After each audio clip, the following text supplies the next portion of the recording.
50-50 தான் சொல்லுவேன் நானு. 50-50 சொல்ல முடியாது. 55-45 சொல்லலாம். ஏன்னா bowling கூட நல்லா இருக்குது. பட் ஆர்சிபிக்கு என்ன பிரச்சனைனா ஒருத்தர் நல்லா போட்டா ஒருத்தர் அடி வாங்குறாரு. நல்லா போட்டா புவி அடி வாங்குறாரு. புவி நல்லா போட்டா ரிஷிபோட அடி வாங்குறாரு. இவங்க 2 பேருமே நல்லா போட்டா அங்கேயே கொடுத்த அந்த கோச்சிங் வந்து ரொமானிய சப்போர்ட் ஒரு ஓவர்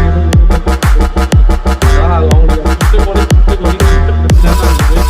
ரொமானிய சப்போர்ட் ஆடாதீங்க அப்படின்னா அவங்க மைண்ட் தான் இருக்கு. மைண்ட் செட்டை அடிச்சு விளாடணும். அதனால எங்களுக்கு என்ன நம்ம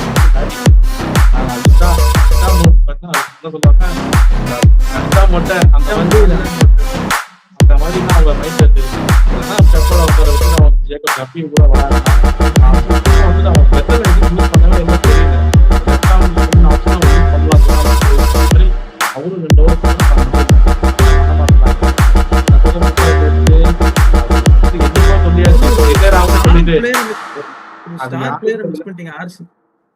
ஒரு ஸ்டார் பிளேயரை மிஸ் பண்ணிட்டீங்க. அவர் ரொம்ப நாளா டியூல இருக்காரு. நாளைக்கு அவர் தான் மேட்ச் ஜெயிச்சு கொடுக்குறாரு. ஜிதேஷ் ஒண்ணுமே பண்ண மாட்டாருங்க. நான் இது தரேன் இந்த சீசன் அவர் ஒண்ணுமே பண்ண மாட்டாங்க. பிளே ஆஃப் போனா சரி ஃபைனல் நீங்க எல்லாம் குறைச்சி மதிப்பிடுறீங்க. நாளைக்கு வந்து ஒரு 8 பால் 26 எழுதி வச்சு ஜிதேஷ் வந்து ஒரு 8 பால் நாளைக்குமே 10 பால் மேல விளையாட மாட்டான். 10 பால் மேல விளையாட மாட்டாரு ப்ரோ. 10 ரன்னுக்கு மேல அடிக்க மாட்டாரு.